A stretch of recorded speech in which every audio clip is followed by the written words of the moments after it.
Alright, so there you go. I did take it apart and do all that stuff, so I'm going to do one of them little snappy finger things and slap all that back together. So here's what a really good fuel pump looks like. This is a much better, higher grade. That's like a $10 part, and this is like an $80 part. So yeah, this big difference.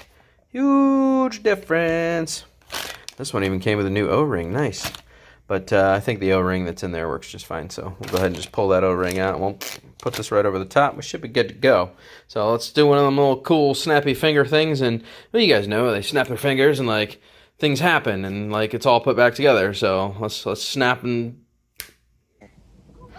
Oh geez, what happened? I did not mean to end the universe. I think we'll have to maybe give that like another shot.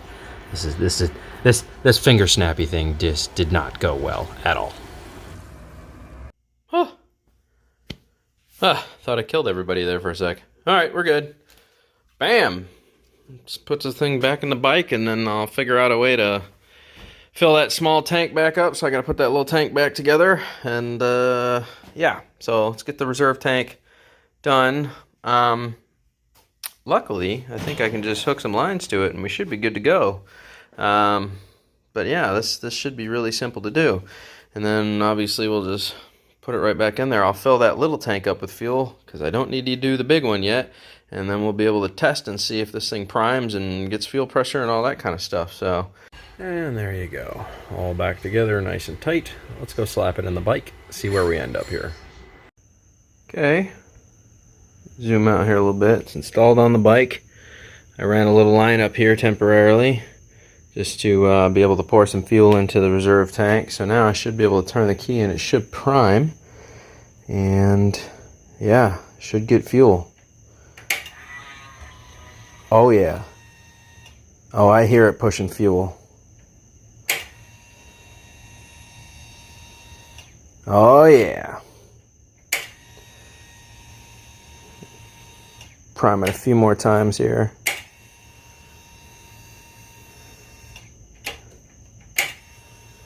Alright, let's see if she starts here. I don't know what all this crap is. I think that means run. Yeah, okay.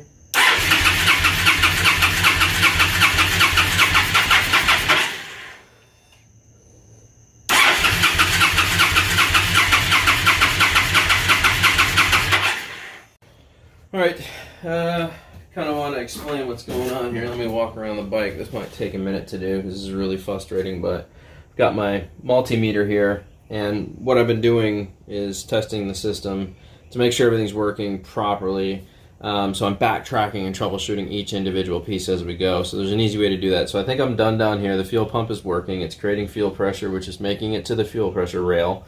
And now the question is, do the injectors work? I need to hook this up and see if they are going to be pushing voltage. So what we're going to do is I have one of the injector wires pulled.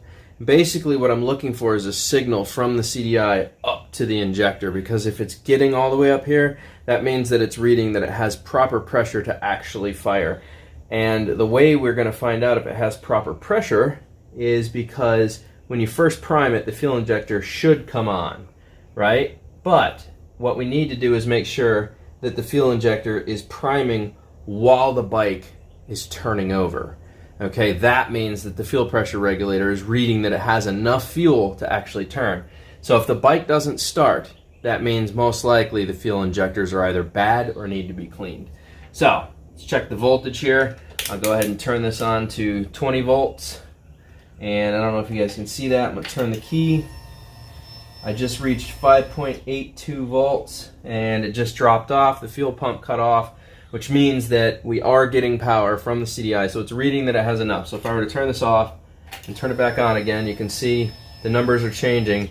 And now we're going to look for, so it should have tons of fuel at this point, all the way up to the, I'll prime it one more time just to be positive. So we should have lots of fuel going up here. So now, when I turn this over, right, I'm looking to see if the fuel injector is receiving power from the CDI module. If it is, and it's still not starting, that means the fuel injectors are either bad or need to be cleaned really bad because they're not producing enough fuel to start the bike. Yeah, we definitely have voltage. Okay, so it is receiving a signal.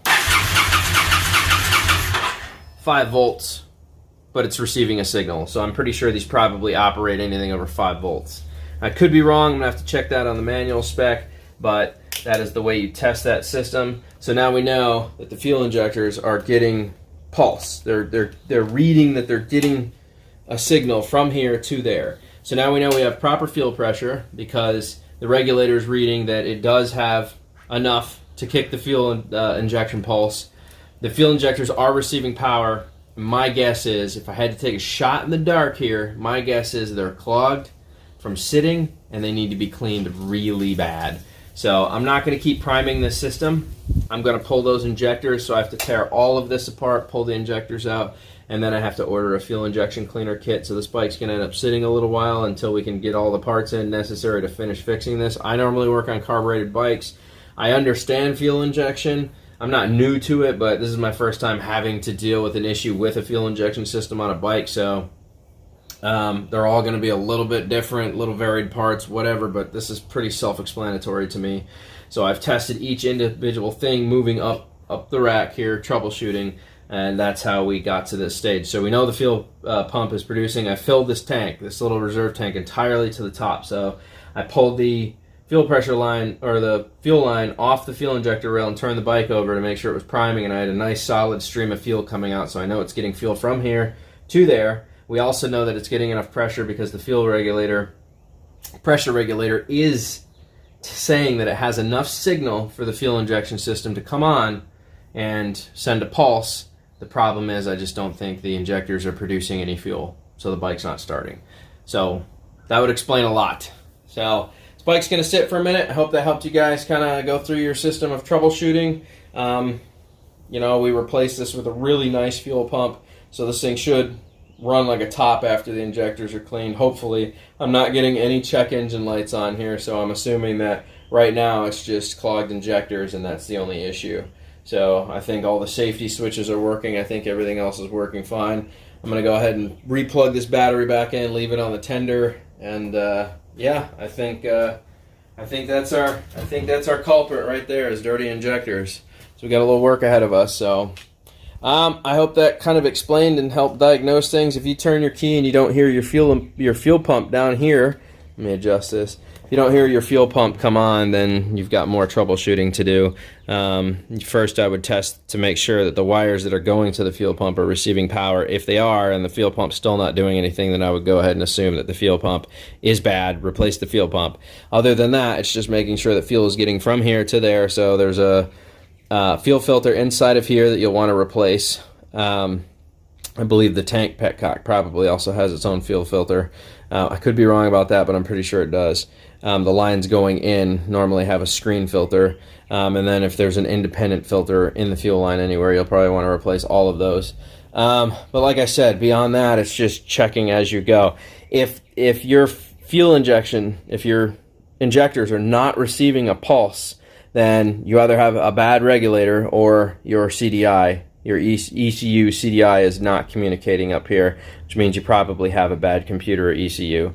So the fact that we're getting power all the way up to here tells me that things are good. I think we just have dirty injectors. Pretty simple guide to how to inspect a fuel injected system.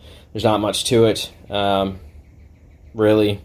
I mean, there's O2 sensors and stuff, but your bike would still run even with bad O2 sensors. Even if one of these vacuum leads was disconnected, say, from the mass airflow sensor, the bike would still run. The fact that we're not getting a running bike is the potential of those 3 or 4 major components right there. The rest of that is all simple stuff. And your bike should throw a code if it gets to that point, which has a diagnostic box. So if you want to plug into the diagnostic box, you can. I don't think it's necessary in this situation. I was able to just use some pretty average tools around my house to you know, measure and troubleshoot. So I think I've reached a conclusion on what we need to do moving forward. I hope that helps you guys. If you haven't subscribed, make sure to drop a subscription. I will catch you guys on the next one when this bike is up and running and the injectors have been cleaned. If you want a video about that, just let me know down below. I'll show you how to clean fuel injectors for $10. It's really simple. It's really easy. Works like 99.9% of the time without having to bring it to a shop and pay someone $400 to do it for you. It's pretty easy. So, all right, guys, catch you on the flip. Toodles. Are you sure this is okay? You're in country, dude. Live a little. Now, she's pretty sensitive, so go easy on the throttle, okay? All right.